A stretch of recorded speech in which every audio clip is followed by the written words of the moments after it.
Te cuento la vida y obra de Adam Smith en 9 minutos. Bienvenidos a otro capítulo de Economía Ruda y Primitiva, donde estaremos abordando la figura de Adam Smith y contando su época, su vida y su obra. Adam Smith nació en 1723 en Escocia, Kirkcaldy. Fue alumno de Hutchinson en la universidad, un autor de la ilustración escocesa. Luego se desempeñó como docente en Edimburgo y en Glasgow, en las universidades, y desde 1768 trabajó en la aduana de Edimburgo. A través de su vida sostuvo una larga amistad con el filósofo David Hume, y cuenta con dos obras principales. La teoría de los sentimientos morales de 1759, que es la obra que lo hace famoso en su época y en los círculos intelectuales de Escocia y de Inglaterra y de la ilustración en general. La obra fue traducida a varios idiomas también en el continente europeo. Y La riqueza de las naciones, su obra más afamada al día de hoy, de 1776. Escocia se encuentra al norte de Inglaterra, es parte del Reino Unido. Kirkcaldy está un poco al norte de Glasgow y Edimburgo. Entre estas dos universidades, Adam Smith se va a estar moviendo en estas dos ciudades. Va a estar 6 años estudiando en Oxford, en Londres, y después, bueno, estará en la ciudad algún tiempo más cuando vuelva de su viaje por Europa, pero será un tiempo más breve. Pero casi toda su vida transcurre en Gran Bretaña, excepto 3 años que va a dedicar a ser tutor de un pupilo en un viaje a través de Europa. Adam Smith fue educado por su madre, Margaret Douglas. Su padre murió meses antes de su nacimiento.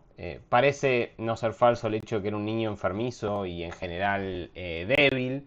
La información sobre su vida personal es realmente escasa. Él a su muerte ordenó que quemen todos los manuscritos de cosas que no quería que se publiquen y también sus cartas, y no dejó demasiados indicios. A lo largo de su vida también fue bastante cuidadoso en las discusiones que tenía, en las respuestas que daba, en la información que se divulgaba. En 1737 entra a la Universidad de Glasgow con 14 años, que era la edad común en ese momento.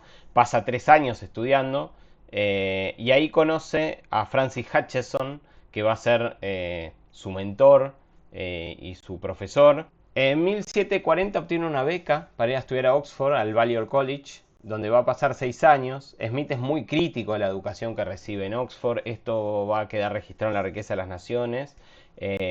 Porque describe que su principal ocupación en la universidad era rezar 2 veces al día, obviamente a modo de crítica. Pero Smith va a aprovechar el tiempo que va a tener en Oxford y la beca para formarse. Se va a formar en los clásicos, en lo moderno. Y para 1746 abandona la idea de ser sacerdote y abandona Oxford antes que la beca se complete, donde va a volver a su ciudad natal, Kirkcaldy, durante 2 años para seguir estudiando. Luego de volver en 1746 a Kirkcaldy, en 1748 se muda a Edimburgo, continúa sus estudios y empieza a dar cursos como conferencista. Da cursos de retórica, de crítica literaria.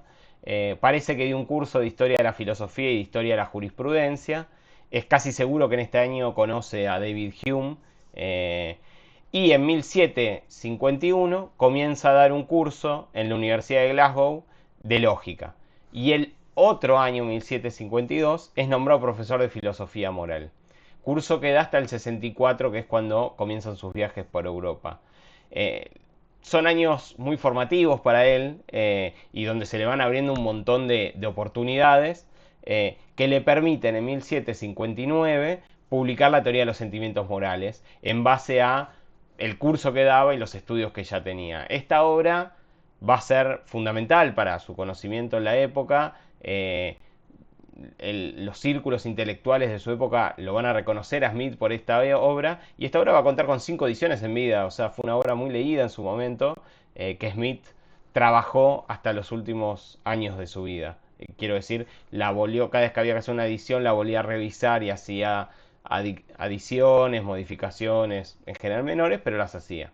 En 1764 renuncia a sus cursos y se va como tutor del hijastro de Charles Townshend, que era una personalidad de la época. Viaja por el continente europeo, donde tiene encuentros con Hume, con Quesnay, Turgot, Necker, D'Alembert, Helvetius, Holbach, Voltaire, y el viaje dura 3 años, donde después, bueno, vuelve a Escocia a vivir con su madre y a su ciudad natal, Kirkcaldy, eh, y hay bastantes elementos para pensar que es en el viaje donde da forma a la riqueza de las naciones, ya que la primera referencia a la obra es de 1764, que es previo al viaje. Y la realidad es que la riqueza de las naciones para 1773, por lo que dicen las cartas que intercambia con Hume, la obra ya está prácticamente escrita en su totalidad.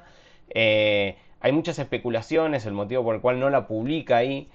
La realidad es que lo que se cree es que el motivo de la dilación de la publicación es la sublevación en las colonias americanas.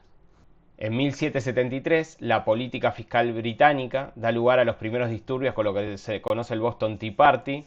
Smith era partidario de los colonos, critica esto, va a aparecer en La riqueza de las naciones, y por eso él dilata la aparición de la obra, porque hay una parte de su obra que está hablando de la relación entre Inglaterra y las colonias. Hume le dice que si espera que el destino de América se decida, acaso espere mucho, y por eso Smith termina enviando la obra en 1776 para su publicación.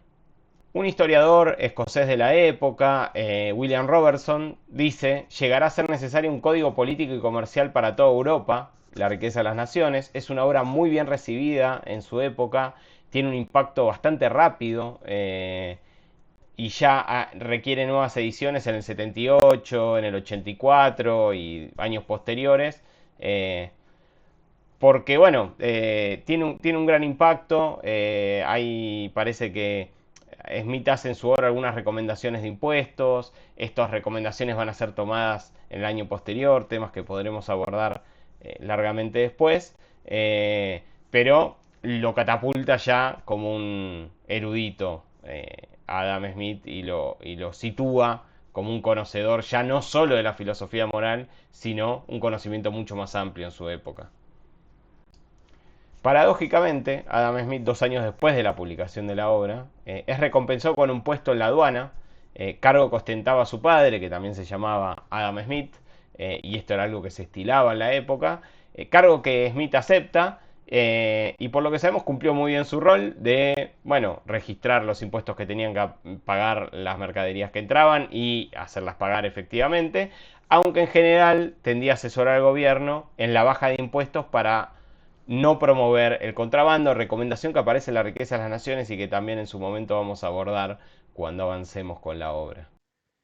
¿Por qué Smith entonces fue tan importante? La realidad es que es muy difícil comprender la estatura intelectual de Smith y la importancia que tiene para el desarrollo de la historia del pensamiento económico y del pensamiento económico y de la teoría económica sin abordar su obra La riqueza de las naciones. Creo que solo realizando una lectura, no vamos a decir completa, pero por lo menos minuciosa de los primeros capítulos y del primer libro, y de algunos extractos más de su obra, se puede comprender la importancia que esta obra tuvo en su época, pero también tiene al día de hoy todavía, ya que va a determinar los debates por lo menos de todo el siglo XIX en torno a la economía política, y yo diría que también va a inspirar gran parte de la manera en la cual interpretamos la economía al día de hoy. Pero esto solo lo abordaremos a lo largo del curso cuando vayamos discutiendo cada parte de su obra. Así que muchas gracias y hasta acá llegó este capítulo.